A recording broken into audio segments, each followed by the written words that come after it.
Well, hello everyone. This is Frenchie, and you are listening to Schmoedown in Canada. With me on today is Dan and Matt. How are you doing, boys?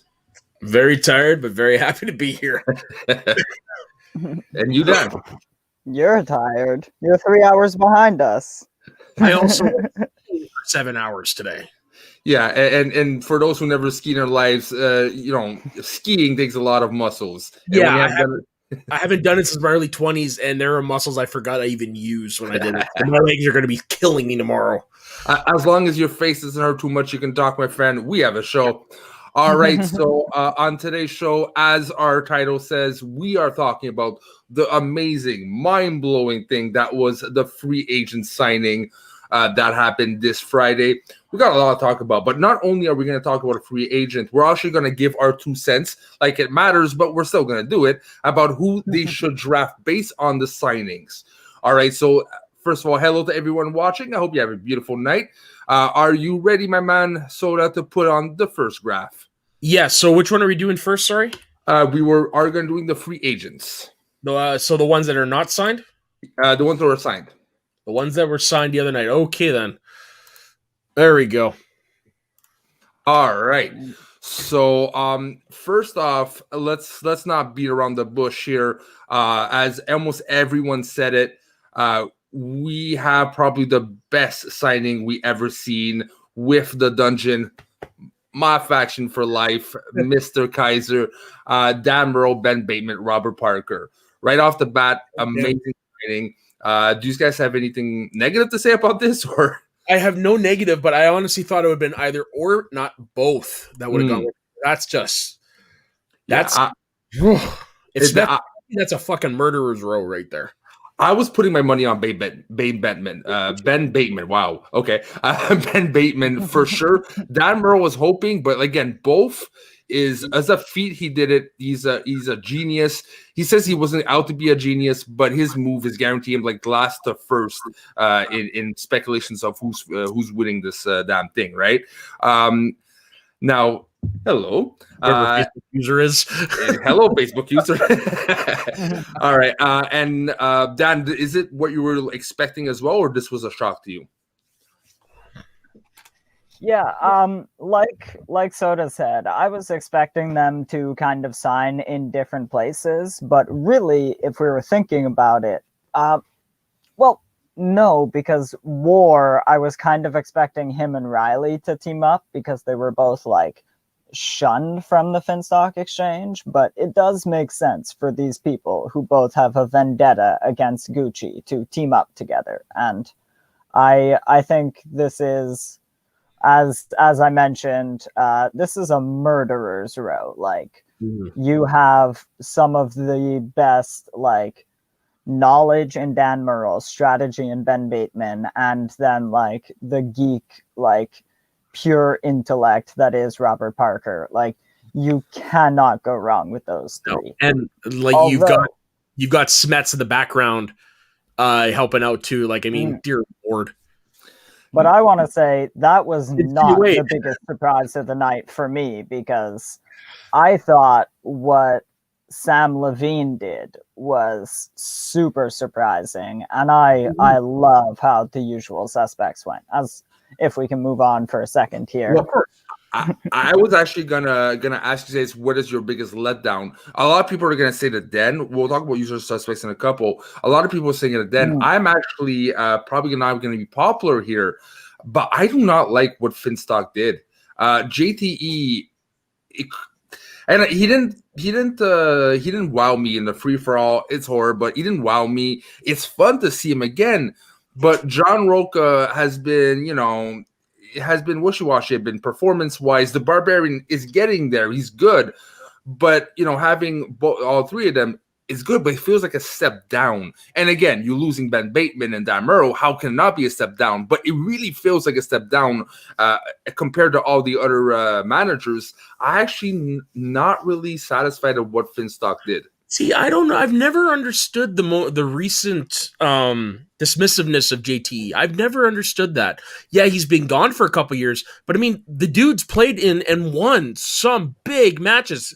Now, granted, it was a different era, but still, if you implement all the new stuff that's going on now to a guy who was dominating back then, like, I mean, nobody should sleep on JTE, and that's just my opinion. I don't understand why everybody's dismissive on the guy. I agree with you to a degree there, Soda, except for, like, he has never had the most impressive singles record. As good as him and the Patriots were. Like, his lifetime is not as grand as some of the other top tier competitors and some of the other, like, top 24 that we've seen. Although I do think if, like, JTE, like he said in the video when he signed, if he is implementing all of these new strategies of today, I have no doubts that he can play at that top form. Yeah. The question is how much of that, which is why I think the most upsetting one is actually the Quirky Mercs. Really? Really? Yeah. Okay. Why is that? Because I think that in a way, all of the celebrities are kind of free locks, and I think they even drop to, like, the second round. If you don't pick them up in the second round, someone else is going to try and pick up your celebrity player just to, like, push it from you. But they generally won't play for other people other than those who brought them into the league. So I think Koi should have went after Mara or one of the Star Wars players. Do you think it was a mistake picking Smith and not picking Mara, who's got a title match right off the bat? Like, I'm surprised she wasn't signed. Maybe she didn't want to be signed. Yeah, like, I think Mara just didn't want to, like, let Koi down again if something comes up. So she told them, like, you literally kept me on your roster all year last year, even though I did no matches whatsoever. So maybe let's try it somewhere else just to see. Here's the thing. Kevin Smith, I get, like, oh, you can draft him. The guy's 2-0. Yeah. The guy's 2-0. The guy did a knockout. He's no slouch. Is he going to be the next champion? Nah. All right. But he has celebrity name. He has, there's going to be views on the team, on those matches. Plus, again, he's no slouch. So I kind of agree and I probably would have done the same thing as Koi on my end. Yeah, but then that means he's got to pick Mara for his first pick. He has to. Yeah, I don't think she falls that far. With his first pick. What is he picking at? Does anybody know? The dungeon picks first, then the usual suspects pick, and then the den, and then Koi. So really, the only one I could see swiping her up, honestly, is the suspects. I'm not sure about the den, and I really doubt the dungeon's going to go take her. Yeah, I don't think, like, why would you, right? Like, double dipping in IG, he did it last year, didn't pay off. You go after, we'll talk about this a bit later, but you go after Star Wars. Personally, if I was Dungeon, I would actually shock the whole world and take Harper or Ace as my first choice. But anyways, that's for a bit later. What do you guys think about Swag not moving a thing? Was that a good thing, or should he shooken up a bit? It was predictable. Like, I mean, some of these were just, honestly, a lot of these were, I'd say a fair amount were predictable. Like, I'd say three and then two of Koi's picks were pretty predictable. Like, I gotta say, for Swag, like, on one side, don't fix what ain't broke, because, like, while Final Exam didn't come out of the tournament, they did super well, and every one of their matches they scored phenomenally. So it's one of those teams that you look at as, like, just a matter of time before they put the right pieces together.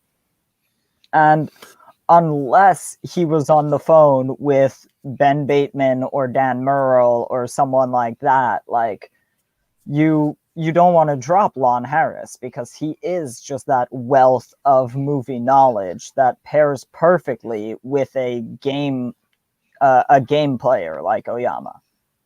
You see, again, I'm not going to be popular here, but for me, Swag, I think, should have changed up a bit more. like Lon Harris is good, but fix what ain't broke. They didn't win. They were at top position. They didn't win. And for me, I think I would have personally paired up Oyama with someone else. But here's the thing. Teams are only later on the season so far, I was as we know, right? I was about to bring that up. So yes, you got a team pairing that's awesome, but at the same time, you have to focus on singles, Geekdom, Star Wars a bit more right off the bat. And Lon Harris is not the best singles player, so I would risk to lose Lon Harris to put in an ace or put in a Demalanta instead of Lon Harris to secure something. Yeah. Now I get a question though. Like, I mean, what we're talking about with Swag, if Snyder and Andreyko weren't team champions, would that apply to them? Because we know Andreyko does not want to play singles. Yeah, that I didn't think about that, but that's true, huh? Yeah. I mean, like with what we know going in, it's really hard to want to pick for teams when we know teams could be far off. Could be another year or it could be 6 months. Like we don't know. Yeah, and the thing that helps there is Roxy has Alex Damon, who will get both a Star Wars championship match. He has 2 Star Wars championship matches lined up if he doesn't take the triple threat for even more points. Then she also has Jeff to take singles matches, and Alex will get Inner Geekdom matches as well. So she's actually, unlike most people who will look for an IG or a Star Wars competitor in those first 2 rounds, she's looking for a singles player. Yeah. She's looking, and we'll get into it later, but I have a couple of names in each division that I can bring up for like what teams are missing and what they can fill that spot with.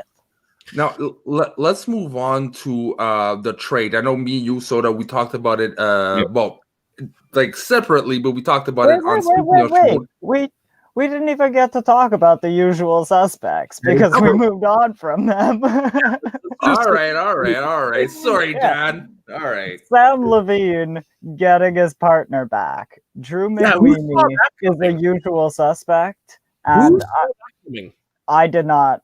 Me neither. Like one of the more surprising events of the night, and as soon as the Godfather's music started playing, I got so excited. And you know what, man? He looks good. He looks His character, you can see there's a couple times he lifts his eyebrow and you see there's a bit of emotion. I think he worked a bit on his character work, which I like. He's going to be even more scary because before he was stoic, now he seems to be really scary. But honestly, I predicted he'd be back in the middle of the season because I actually thought he might be behind the Schmoedown.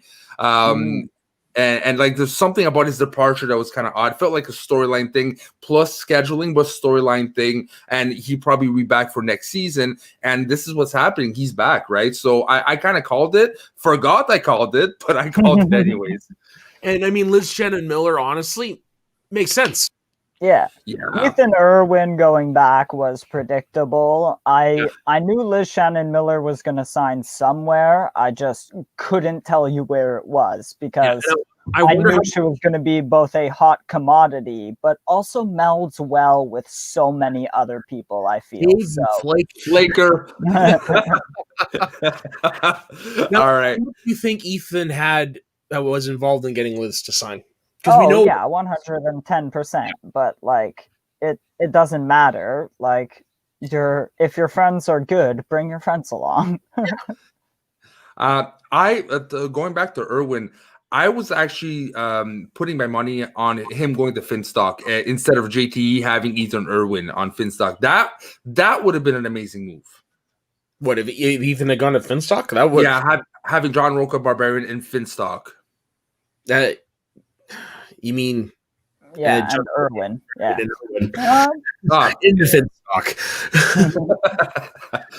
But Irwin, Irwin and Barbarian together, man, as a team, like not just as a team single, but that's my worry. It's Irwin and Finstock. I don't think they'd mesh well together. Yeah. See, that's the person. Right. Irwin would be great, but it's just the manager thing. Like Irwin got managed by Winston. But not Winston. By Jay. Jay, Fuck. true. Jay, Yeah, Jay Washington. Big mouth, right?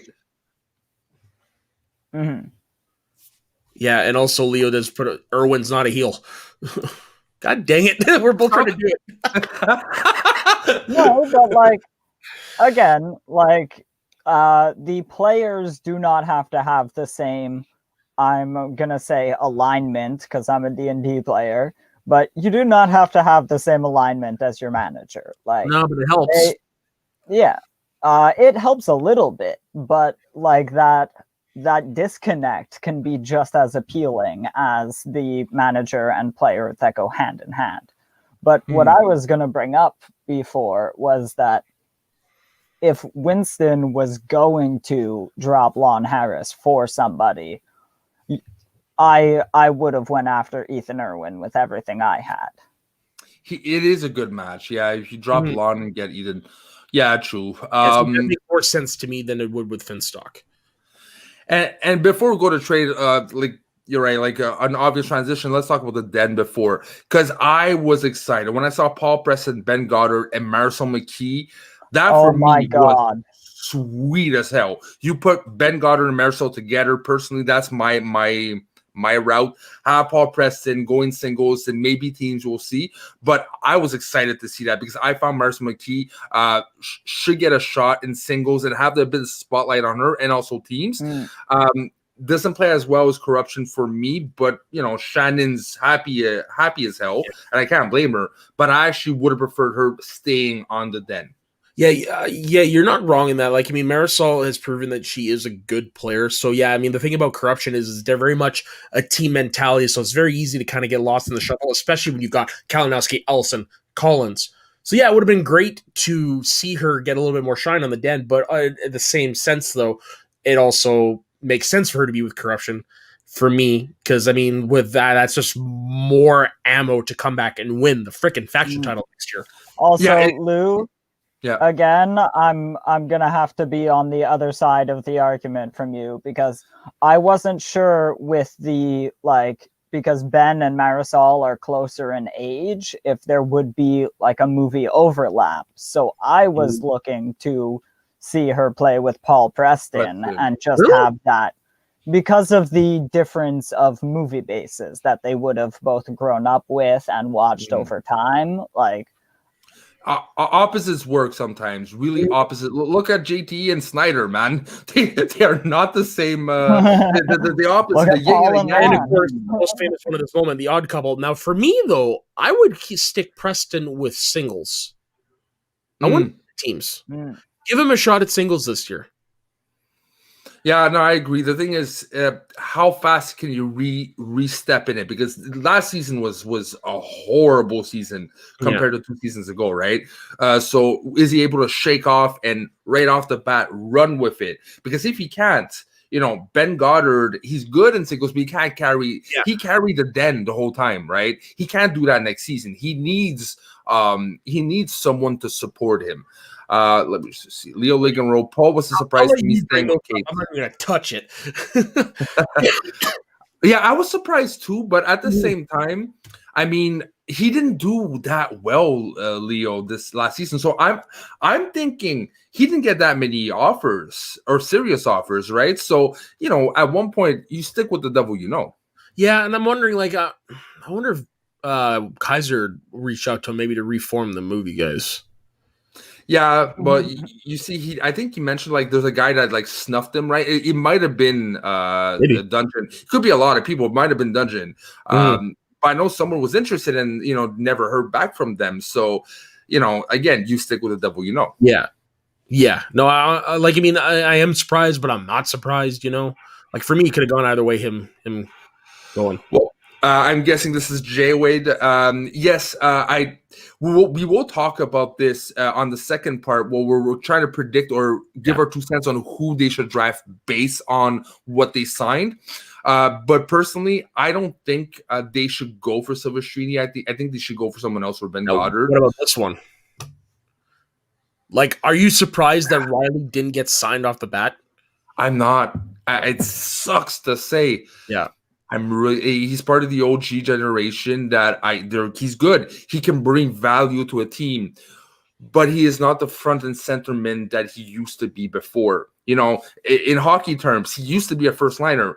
Now he's third, fourth. You know, he's a checking line or fourth line. You too. He's Corey Perry. Corey Perry was considered for a long time was one of the best players in the league. Now he started the season with the Montreal Canadiens on the taxi squad. Yeah, and he fucking scored. I'm sorry. Yeah. I'm sorry for Vancouver yesterday. That was a sad match for these guys. You know what? Vancouver played. I'm not going to deny it. Vancouver played terribly that series. All right, but this is not hockey talk. I don't want the viewers to drop out. So yeah. But I get it, Jedi. I really get it. Riley over Preston. But there's something about Preston. I still find he can find more of his stride. Riley, he's a good team player, but something I would take Preston personally. Yeah. Well, when we get to it, I want to find out where you guys think Riley's going to go. Like what round? Or what faction? Actually, unless we have other things to talk about for the free agent, should we transition into who do we think they should draft? The trade.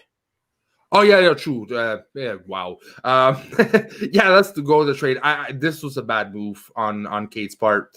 Because if you think about it, she wasn't last in the first round. Now, yes, she's first and second round, but she dropped in the first round.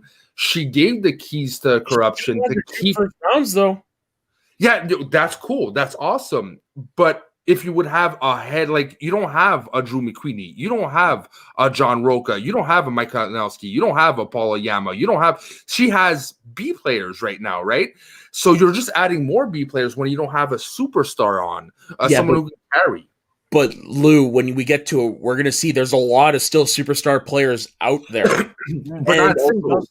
I said it yesterday. Barbarian was a rookie last year. Liz Shannon Miller was in her second year last year. Robert Parker was a rookie last year.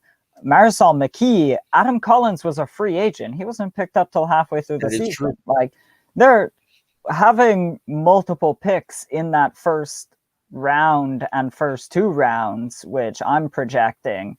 And she has the potential to pick up all of the specialty players that are at the top of their game. Your Marikonovics, your DiMolantas, your Kellys, your Molly Damons, all of those are available to her, as well as like some still top tier singles competitors that we can get into. Like I said on Jay Wade's show yesterday, it's hard for me to predict who wins this today because I mean, like as it looks like today, Shannon wins the trade. However, we don't know how Kate's going to draft for the exact reasons that Daniel just pointed out. So that's why for me, I cannot properly judge this without an asterisk until probably mid-season. I'm going to stick to my gun saying corruption won because it's a proven formula. Like it or not, she won the damn thing based on those four people. Yeah. Those four people carried the whole faction. Yes, there's maybe a point or two that got carried from other players, but they're the main staple of why they won, and she kept that main staple of four without risking Marisol to get drafted, right? Whereas it really depends on who she can pick. She's picking last in first round. She might not get a Marikonovic. Yeah, she might not get. She's picking third as well. There are people in this draft that we really don't know much about. So for all we know, she could draft the next Marisol. She could draft the next Adam Collins. She could draft the next Parker. We don't know that yet. And then you said, she keeps third and goes 8. She picks 3, 8, 9, and 14. Yeah, like that. 3 picks in the top 14. We don't know what she's going to do with these picks. Is she going to pick Alexander Daig or is she going to pick Alexei Yashin? For you there, Daniel. Let's go for ASG 1982. Hello, sir. Who would you rather have, Marisol McKee, Janine, or Video Drew? Honestly, for me, Video Drew. Really? Yeah, I liked her last it's performance. Janine and Drew because she has 2 picks instead of Marisol, basically. And those are 2 singles competitors who are available in that pool. Well, we'll go into that after, but actually, I would draw Janine. I would put Harper and Video Drew. Okay. I have different opinions than Harper and Video Drew, but if we want to get into that, we can just start off from the top. Yeah. The dungeon has the first pick, and Are we good for the other screen now? Do you want me to Yeah. bring it up? Yeah, okay. Yeah. Bring it up, sir. Let's give me a second to get out of full screen mode here. I'm not used to this. Well, There we go. Okay, we're good. Yeah. Ta-da! And by the way, people who are watching but you're not subscribed or you haven't pressed that like yet, please press subscribe. Please press like. We have multiple shows. We don't just do Schmoedown down in Canada. We have Norton Consultations, The Frenchie Talks About, and Snark's Midlife Crisis. Yeah. For now, other shows coming up. Maybe Don's going to talk about it a bit later. That being said, do not miss out. Yeah. Now this is the second part to ASG 1982's thing. He thinks those two have a higher value than Marisol. We haven't seen her full potential, Marisol. I can agree, but she might be surprising. Yeah, like both of those roads lead to wins for sure, and both of them lead to matches because especially with all of this drama, like anyone Kate picks up and Marisol will become like watched commodities. Yeah. Same as what happens with a big trade in any sport, right? Yeah. Basically, Jedi McPim's saying what I just said. There's more potential now to find the next superstar rookie. Yeah. All right. So look, let's start with the draft. Our 2 cents. Let's start with pick number 1, the dungeon. They have Robert Parker. They have Dan Murrow. They have Ben Bateman.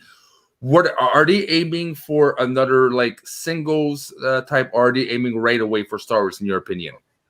I'd say go Star Wars because I mean with the other 3 picks you pretty much got team singles and Intergeekdom covered already. Yeah, there's 2 points. 1, and Leo has it right here. 1, Star Wars. 2, revenge. Mm-hmm. And who wants more revenge in the Star Wars division than Dimolanta?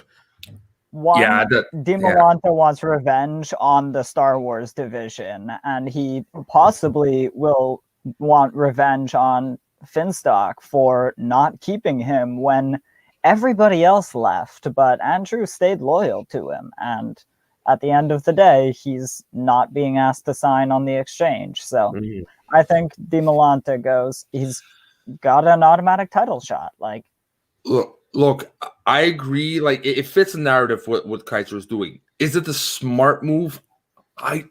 Demolanta's good, okay, but with all the new draft pool for Star Wars this year, I think he's gonna get lost in the middle pack when it comes to Star Wars. And again, I've been looking more and more at free time on who's available, the new rookies.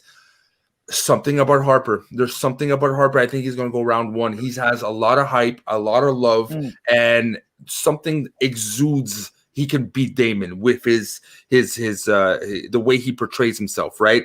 So I really think Harper might go in first round. I don't think Kaiser's gonna let it the chance, and he might pull a fast one right off the bat and take him off the boards.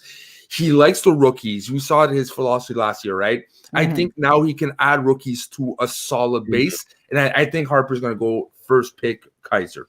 I agree with you. I think out of the new core, I think Harper's going to be the first one to go. Now, whether it is to the dungeon or not, I'm still not like. I mean, he would be a great fit with Kaiser, to be honest. But also, like, I don't think anyone outside of Canopik, Dimolanta, and Kelly get picked first overall. Like, I think those are your top 3, no matter what, just because of the title pictures in play. I'm going to put this in Star Wars terms. Dimolanta is the Darth Maul to Alex Damon's Obi-Wan. And maybe you move down and you pick Kelly or Molly Damon because you want the number 1 contender match and the championship match. But unless you're doing your scouting and you know one of those women is going to win, then you go with the person who has the automatic title shot because that's possibly 7 points right off the board, and we know there's a Star Wars number 1 contendership, so that's and ASG damn thing. Yeah. Now ASG put his pick. Leo put his pick. For all those else who are watching, put right now. Who do you think Kaiser is going to pick in the first round, first pick? So let's go on ahead. Who's second pick, by the way? Second pick, suspects. Sam All right. Levine. So let's All singles competitors. He's definitely looking for someone more IG or Star Wars focused. Maracanopic, I say, right? I definitely see Mara going here. Yeah. I don't think the dungeon goes with her because her and Dan mentioned they don't want to just sign with the same faction and play together. And so I think though the Sam Levine, Rachel Cushing, they're all friends. It's a lot of connections. Mara Kanopic just seems like the smartest bet. It seems like the smartest, but you know what the least surprising pick would be easy if you went with Janine. He loves Janine. Mm-hmm. He does, but I think he understood this year you got to play your divisions right. He didn't have a full range of of good competitors in every division. He was banking on singles almost and teams, right? And that backfired. Yeah, but Janine's listed on here as an IG, so I wonder she could maybe focus more on that. But if you would have a choice between Janine and Mara Knopik to go in the IG tournament, who would you choose? Well, that's no shit. It's Mara Knopik. But we all know Sam values loyalty. He does, but doesn't mean he can't get her. That's the thing. Like, he can still get her probably in second round. Yeah, well, he got her, third round last year?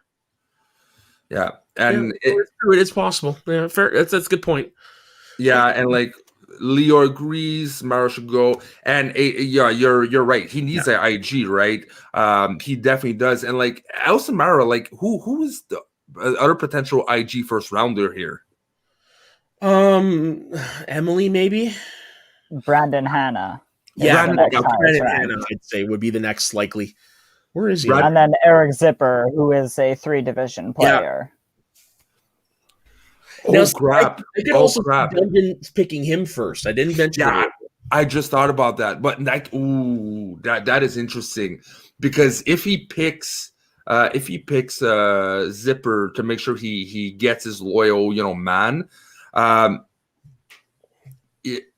you get a possibility that the Milanta or Harper or someone Star Wars in the second round. Does that change anything for San Levine, you think?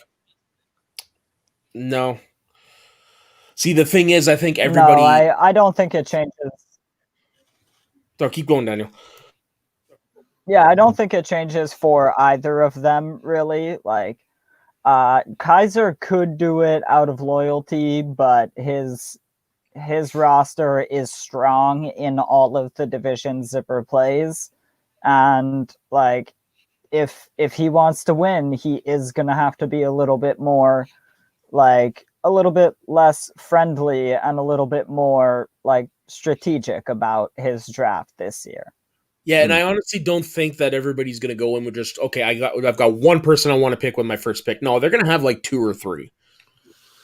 Yeah, the thing is, that's the thing with Dungeon. Like he can't lose his first pick. It's his first pick, first round. No one else can pick it, right? So this is where you go. You go with loyalty. He's a good team player. He's a good player. Or you go with guaranteed, strong Star Wars. Yeah, it's how I would see it, anyways. With Kaiser. Okay, let's go to third pick. Who's on the list? It's Den, right? The Den, yeah. And I think the Den. You think they go Star Wars first pick? You could. Maybe. They do have 2 solid singles competitors in Paul Preston and Ben Goddard that could, I guess, be a potential team down the line. You could go for one of the lesser known ones from last year, like the rookies. There's Vinny Mancuso. We see Jen Kemp on the board here. Molly. Yeah. Rick Hung. Yeah. I could see Molly Damon or Laura Kelly going to the Den in our. We didn't think about Saul either. Saul might be an interesting pick. He's going to be second or third round. He's later on. Stacey Howard. I could actually see Saul going I don't think he goes 3, but I think he could be 8 or 9 to the Den. Honestly, he's a strong enough IG competitor. Now, What about Sean Sullivan? it's not first round. Not first round. Now he's a good backup Star Wars, or if no one really else is available. Personally, he was good, but he wasn't amazing. Hey, look who I just noticed is in the draft list. Thad Williams. I didn't even realize he played. You know what? There's something about Stacey Howard is so underrated. Yeah. I think personally, I for the Den would choose. I would strengthen my singles and teams. I would choose Stacey Howard for my pick for Den third pick. That's a pretty damn good pick. I actually wouldn't argue against that. But I wouldn't argue against it at all. What about you, Dan? Sorry, I've been frozen for a little bit. Where are we? I would take for the Den their first pick on the first round. I would take Stacey Howard. Yeah, and I actually agree with him on that one. But Jedi Pimp here I fully disagree. 3rd overall, you take one of the 2 people with the number 1 contender to start the season. So Molly Damon or Laura Kelly or Mara Kanopik if she drops to 3. Which is not likely. Kate picks the best player available, and the best player available will be Kanopik, Kelly, Damon, one of those 3. All right. And is there potentially, this is the people who already played, is there a rookie that might actually go in the 3rd pick? Someone we would never really think of and might be a surprise, like a James White from last year or Robert Parker maybe of this year? I could see it, but not with the first couple of picks. I think these top few picks are pretty either projectable or decided. Now here's the thing: if any rookie is going to go first round, it's going to be the Dragon Con 4. It has to, because everyone's trying to take out Damon, and I think, if I'm not mistaken, a few of these players have beaten him.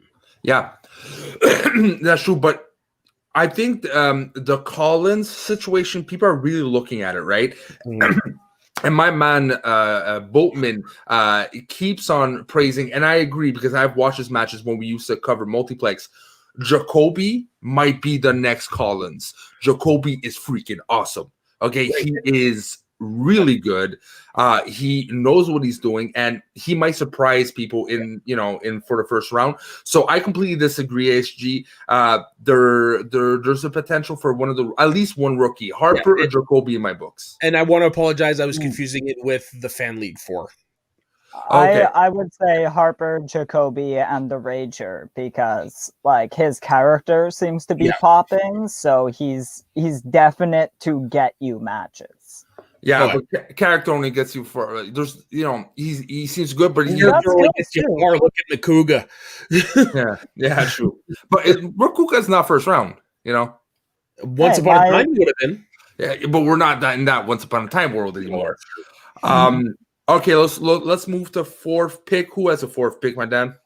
4th pick goes to the Mercs and Corjandru. Again, all singles. He's looking to prop up either IG or Star Wars with this pick. I don't see Brandon Hanna going here, and Saul seems a little bit too. Saul seems like a mercenary though. If Corey's trying to lock that side of his faction up. I could see Saul going. You think he'd go back to Scrimshaw? I'm thinking Scrimshaw. I'm thinking John Humphrey or to keep the real rejects. But personally, I think the smart move, because he showed he was good in certain categories, I think he should take Hewitt or Seibold. I think this would be actually a great. Yeah. Good call, SG. Good call. Yeah, considering we've said what did we say? I cannot remember who I said the dungeon's gonna pick. I say Harper. Yeah, that seems like such a That seems like such a Kaiser Oh move. yeah, and I said Di Malanta. Yeah. And you remember, so to like again, like if you haven't seen, speaking of Schmoedown yesterday, we had Harper because he won our contest. Me and Jay was contest to get selected a question with Kaiser, and Kaiser was on, right? And he said, "I know you, I know you." Yeah. You know, there's you can see the sparks like say, "Oh, that guy." I have a feeling. I have a feeling he got studied a lot, and Harper's gonna go fast. Maybe. Dave here. Kelly should go to the dungeon. Do you really think Kaiser would do that? I don't know. Going to the suspects is a slam dunk, in my opinion. Again, like I look at it in two ways. You either look at it from the title perspective, which is 7 points, and then 7 points against the on the defense after this number one contender, or you look at it as which one do you think, Kelly or Damon? Which one's going to win that number one contenders? They're going to get a 7 point match right after that. So I think Di Malanta still goes first to the dungeon. The suspects will take Mara because again, title shot, and then the Den and Mercs pick up Kelly and Damon respectively, depending on which one they prefer. I still think, and this is not, again, I usually have the unpopular decision because you have like a Smith, right? He's a good celebrity, but you need another singles stronghold. I would pick a Cybold Hewitt or go for. I wouldn't be mad for Rachel Silvestrini because she's very underrated. I wouldn't be mad for Silvestrini. Fair point. Yeah. Again, like if those players will be just as available in the next round, because this first round I think will be about teams shoring up their missing spot, because every manager wanted 4 people to be kept. Really, 4 would have been perfect for everyone, and so everybody's looking for that player.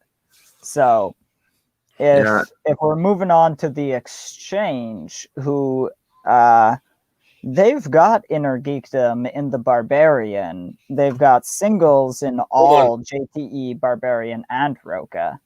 Our good flake there, Dave. Who takes AB? If Andrew DeBlanc is still available, you think he'd go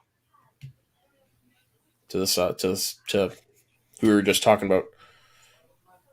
I mean, I've said it often enough. Like those 4 players are just going to the 4 first factions. It really depends on their proper preference, but we've got a lot of Video Drew fans in the chat. Yeah, I would call my shot and say the 4 horsemen of this draft, and the top 4 are Mara, Molly, Laura, and AD, Andrew de Malanta. It just depends which one you want.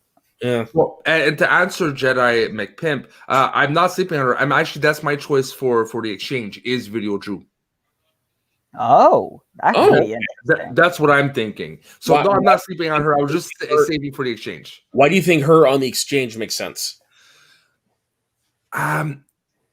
Personality wise, it would be such an interesting thing. I just feel the fit. She has the knowledge. She has the fit because Dagnino and her are so weird that both of them together is just, it'll be so satisfying to see on screen. Oh my god! But I personally think, I know. I personally think that.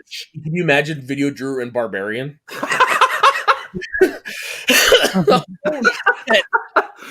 Oh, my neuron just popped. ASG here has a couple of people, and one of them, I think, is who might go to the exchange here. If the dungeon has all of these leftover exchange players, what if the exchange went out and got one of the dungeon players who Kaiser didn't decide to sign, and Zip Bobby Gucci picks Eric Zipper 5th overall, gets a triple division player, someone to study under the Barbarian, the man who TKO'd Paul Preston. That's not a bad move. Actually, Mhm. yeah, that would be a smart move on Gucci and Roka's part to pick him. Now, you see, this is one thing. Like, we forgot Riley here, man, and this is the sad thing. We keep forgetting Riley, but he keeps on slipping. Is Yeah. he exchange material again? No, I think best thing for Riley would be a new change of scenery. And I'll skip, but I think the only way that it makes sense for the Den is at Den's last pick. We'll talk about it. I think they might get Riley.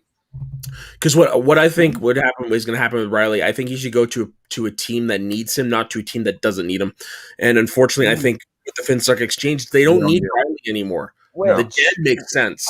I think we should move on to number 6 because I have 2 possibilities for the Stars pick at number 6. Okay, let's And hear I it. think one of them is you go for a second Star Wars player and you take Harper, either the rookie, and Alex Damon in her ear. Roxy Stryer knows which of these Dragon Con competitors to take 112%. I disagree. You disagree with who? On the other hand, go ahead. if you want to complete your singles, tier because you only have Jeff Snyder if Draco's not playing, you pick Mark Riley here. Yeah. Well, I brought this up. I Riley disagree. was well, okay, why? Because yes, to keep him motivated, actually, I think it'll be more useful to him to have a faction that needs him as the face of the faction. And for him being on the Den, he would be the face of the faction, and it give him a bit of reason. That would keep him more motivated than one person saying, "Hey, you can do it, you can do it, you can do it." It goes so far with Riley. Riley has been there since fucking season 1. Okay, so I think he needs more of the respect and the leadership he deserves, considering, all his baggage, than having someone that is able to motivate him. I don't think that would be as motivating. Honestly, I think again, back to hockey, it's just like bringing in the veteran player onto the new team that you need to keep everyone glued together. That's pretty much what he is at now. He is the veteran player that would be the glue of the team. Yeah, and for me, that's dead See, material. I do agree. He does deserve time in the spotlight, but that's why I do believe the Stars might be a good place for him, because Roxy is one of those managers who is very capable of, when she gets on with her player, she is completely in their corner. Nothing else in the entire world matters but that player. One thing I have noticed about Roxy is she manages to every player to what they all need. She doesn't manage the same for everybody. But I'm sorry, like Snyder and Riley on the same fucking faction. Hey, we know none of Snyder and then Drake. No, it's true. It's just that would be such an odd thing. Such an odd thing. It's like having Mike Konlowski and Roka in the same faction. It could work, but damn. No, Snyder and Roka on the same faction. Oh yeah. Oh good lord. But again, who with Snyder, he's a weird fitting for a lot of their personalities. It's hard to mesh, right? But yeah. Okay. So move us to a different part of this list. Yeah. Sorry. I'm sorry. Because why not? I don't know. Where do you want me to go for the list? But look at some rookies. But let's go on the next pick to see who we can. So who's next? We have Swag, who actually, in our projections, Winston Marshall can pick Ace Cabrera right now. Ace, you have to go to Ace. He gets to pick up Ace. Yeah. Now this would be fun. Heel Riley might be fun because if you remember his match going into this match against Roka for the title, he cut a hell of a scathing promo. So I mean, heel Riley might be fun. Yeah, for sure. Even if it's not heel Riley, I just especially the leather jacket and the sunglasses. I just feel like he has that. Let's call it star quality. Yeah. All right. So for Swag, I say Ace. It's a no-brainer. Ace is definitely on the radar for Swag. They did such beautiful things. He had a bad match in the championship match. It happens. I hope he learned. He always seems to learn from it, right? He always seems to get back up with a whole different game and be a whole different player. So I hope we see Ace 2.0, but I really hope it stays with Swag, because I don't think the combination with somewhere else would be as effective than what we saw this year. I agree. The next 2 picks would belong to the Den, and if I could pitch to you here, they have been in Inner Geekdom, but a second player. Kate and Saul seem to get along very well. It's Saul or Brandon Hanna in Inner Geekdom at that point, and based on relationships but in the show, I think that Kate goes with Saul here. They seem to make a very good team, and I think with the second pick, there's 2 possibilities. Do you reach for Star Wars and you take that Dragon Con competitor? Thomas Harper seems to be the one. Or you take Video Drew or Vinny Mancuso. I don't know which one, but you want to get another single competitor in there. Go. Riley, right now where we're talking. Yeah. This is the Riley spot. I say Riley Saul in my book. Well, I think Riley goes here, except for the fact that I have him going to the Stars 2 picks prior, so I can't really pick him in my projection. All right. All right. Seeing that a lot of these rookies, they haven't decided where they're going yet. No, and I mean, if you look, there's a lot that really made waves. Campbell, I love that kid. He was on no one's radar, and then shot at Rager. Everyone knows who he is now, right? There's a couple people like that. One person we didn't have the show, and I absolutely love was Sonny. Well, Cat and Sonny. His challenge to Flirt and Flouse was fucking fantastic. Ginger, I could see going pretty high. I don't. Oh my god, guys! Can we get a whole intercontinental bracket at some point? Oh, that would be awesome. Because if Blunden is taken, and if David Campbell is taken, and Cat and Sonny, and that would be some interesting stuff to see. All we need is a Canadian in the bracket, and we're good. Oh, yeah. Sadly, we will be interviewing. Let's plug a show for Tuesday. On Tuesday, live, we're going to be interviewing a Star Wars rookie. Hold on. I thought it was tomorrow. It might be tomorrow. I could be Tuesday. mistaken. I think it's... Hey, this is internal shit. We were not good in communication sometimes. We'll get back to you. Yeah, full disclosure, I didn't know until an hour before we did this. I'll put a post up later tonight and actually tweet it out when we promote it, but it might actually be tomorrow. All right, boys. I just wanted to cover round 1 because we are approaching the 1 hour mark. We will definitely do more draft covering very soon this week, if possible. But again, thank you so much for watching. Before we go, up here first before we do this. When ordering gear from Skybound, is there shipping flat rate? Is there tariff charges as well? It's a shipping flat rate. It's a little bit pricey with the Canadian, with the exchange right now. Let's just say it this way: it cost me over $100 to get 2 shirts, but it's fucking worth it. There is no tariff on it. To be fair, it was going to cost me a little less than 100. I was looking, and one shirt was $47. Yeah, but you wear a medium. I wear fucking a tent. And I was looking at a dungeon mug first before buying a shirt. So I'm looking at a dungeon mug. I want that dungeon mug. I was actually super sad to see I couldn't get a swag shirt in purple. That's gonna be coming later. That's gonna be coming later. Yeah. I really hope to eventually get one in purple, that royal purple. I just want our Canadian exchange rate to come down.